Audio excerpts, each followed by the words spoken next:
Buenos días, soy Ramón Escribano, soy abogado y administrador de la web abogadoescribanogares.com, que representa un despacho de abogados en Granada, entre cuyas especialidades está la reclamación de pensiones de incapacidad permanente y en general asuntos relacionados con la seguridad social. Y en este vídeo vamos a tratar de explicar si es posible reclamar una pensión de incapacidad permanente en alguno de sus grados a aquellas personas que sufran estenosis lumbar. Seguidamente lo vamos a explicar.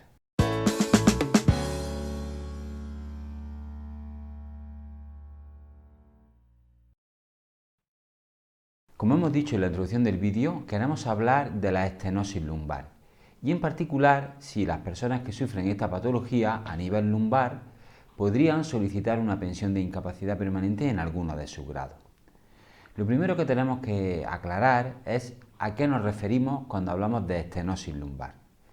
La estenosis espinal, es decir, la estenosis que afecta a la espalda, se puede definir técnicamente como una reducción del espacio que existe entre una vértebra de la columna vertebral y la médula espinal. Pues bien, cuando esa reducción del espacio que existe entre la vértebra y la columna y la médula espinal afecta a la zona lumbar, a eso denominamos estenosis lumbar. Es decir, existe una disminución del espacio existente entre las vértebras lumbares y la médula espinal. Perdón, la médula y lo que es la médula. Bien, una vez dicho esto, el siguiente paso, o lo que a nosotros nos interesa, es saber qué limitaciones o qué sintomatología puede provocar esta estenosis lumbar. Y en la generalidad de los casos, cada caso puede ser de una manera diferente, pero en la generalidad de los casos nos encontramos con que pueden existir dolores de espalda de mayor o menor intensidad según la patología correspondiente. También nos podemos encontrar muy típicamente con dolores muy similares a la ciática o incluso la aparición de propias ciáticas, que es dolor de espalda que se irradia a glúteos y que también se irradia hacia la pierna, llegando en algunos casos incluso al talón. También nos podemos encontrar con limitación a la hora de la movilidad de la espalda, particularmente limitación a la hora de realizar movimientos con la columna lumbar y en general patologías que se encuentran asociadas a esta enfermedad. Es muy común las personas que sufren esta patología, la patología de estenosis lumbar, que también puede haber aparejadas o asociadas, como hemos dicho antes, a otras enfermedades, como pueden ser protusiones lumbares, hernias lumbares, discoartrosis, una serie de patologías a nivel lumbar que se añade a lo que es la propia estenosis lumbar. En la descripción de este vídeo vamos a dejar un enlace a una página web de tipo médico que explica perfectamente, con todo lujo de detalles, el tema de la estenosis lumbar. Por lo tanto, si los que están viendo este vídeo quieren profundizar desde el punto de vista médico en lo que es la estenosis lumbar, les vamos a dejar ese enlace para que puedan hacerlo, ya que nosotros no pretendemos divulgar temas médicos. Lo que pretendemos nosotros es introducir la siguiente pregunta, es decir, ¿podría solicitar una pensión de incapacidad permanente si padezco estenosis lumbar? Pues la respuesta tiene que ser obligatoriamente que depende de cada caso. Nosotros lo que podemos aclarar en estos vídeos es la forma en que en nuestro despacho de abogados analizamos un caso en particular para ver si pasamos todos esos filtros, podríamos o no solicitar una pensión de incapacidad permanente en alguno de sus grados. ¿A qué filtros o a qué etapas en la valoración de cada caso en concreto nos referimos? La primera de ellas sería el análisis médico del caso. Tendríamos que analizar desde el punto de vista médico toda la información médica que el cliente nos facilita.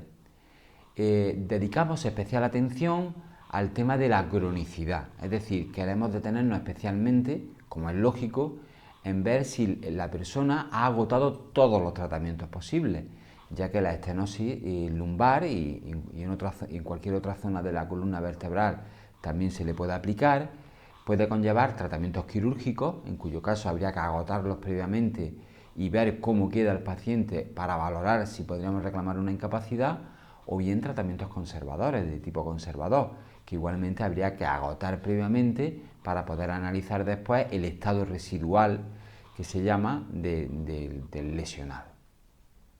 Igualmente es muy importante, como hemos dicho al principio, valorar no solo la propia estenosis de lumbar, sino también valorar las patologías asociadas, es decir, si tiene una hernia, si esa hernia se puede operar, qué limitaciones provoca la misma, si lo que tiene es una discoartrosis o una artrosis en los discos vertebrales, en fin, valorar todas las patologías asociadas que vienen siempre anexas a las personas que sufren esta estenosis. Muy importante en este apartado tener en cuenta las pruebas de imagen, es decir, tener en cuenta si se han practicado resonancias magnéticas, ecografías y estudiar los informes correspondientes de esas pruebas de imagen. Y por supuesto, muy importante, analizar los informes de los especialistas correspondientes, bien sean traumatólogos, neurocirujanos, que han emitido informes relativos a esta patología.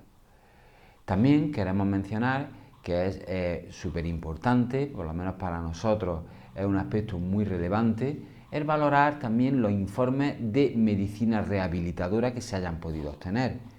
Normalmente, cuando se agotan los tratamientos, se inicia un periodo de rehabilitación en cada caso, depende lógicamente de cada caso, y nos interesa ver las limitaciones que se demuestran tras la terminación del procedimiento de rehabilitación. Ese es el primer punto que tenemos necesariamente que analizar. El segundo punto, como ya hemos dicho también en otros vídeos, es analizar los requerimientos físicos que se nos exigen en nuestro trabajo habitual. Y ello es fácilmente comprensible. Habrá trabajos en los que los requerimientos a nivel lumbar sean muy intensos y por lo tanto sean muy importantes para analizar la capacidad de trabajo del interesado, y otros en los que sean menos intensos y por lo tanto habrá que tener en cuenta otros factores. Por lo tanto, segundo paso, analizar el trabajo del interesado y más que el trabajo, sus requerimientos físicos. Nos apoyaremos en contratos de trabajo, en nóminas, en informes de los servicios de prevención de la empresa si existen, en la propia guía de valoración del INS que nos describe los requerimientos físicos que en abstracto se exige para cada actividad laboral y en cualquier otro documento que nos pueda acreditar este extremo. Y por último es un aspecto de consideraciones jurídicas. Un abogado que sea experto en este tipo de casos, un graduado social, en definitiva, una persona que sea experta jurídicamente hablando en este tipo de casos, tendrá que combinar ambos factores, el punto de vista médico y los requerimientos del trabajo exigibles, para llegar a la conclusión de si se puede reclamar algún tipo de pensión.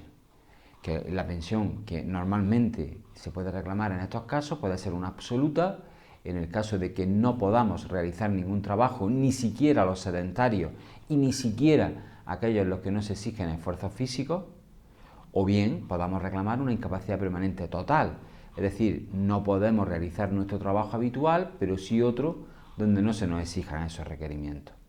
O por último, podríamos reclamar también una incapacidad permanente parcial, en el caso de que nuestras limitaciones, la estenosis y todo lo que lleva asociado, no nos impida realizar el trabajo, lo podemos realizar, pero nos implica una reducción del rendimiento superior al 33%, en cuyo caso podríamos solicitar una incapacidad permanente parcial. Depende del análisis del caso siguiendo estos criterios, el poder llegar a concluir si podemos reclamar una incapacidad y además de qué grado.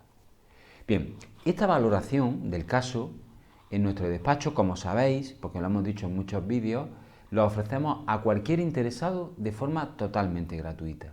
Simplemente llámenos al teléfono que aparece al pie del vídeo y le indicaremos cómo puede obtener su informe de valoración desde nuestra experiencia profesional de más de 20 años defendiendo asuntos de este tipo. Asimismo, ofrecemos en nuestro despacho la primera consulta telefónica gratuita. Nos pueden llamar, contarnos su caso y le indicaremos cómo puede obtener nuestra opinión al respecto. Sin más, espero que este vídeo le haya gustado y como decimos, sin más, hasta el siguiente vídeo. Muchas gracias.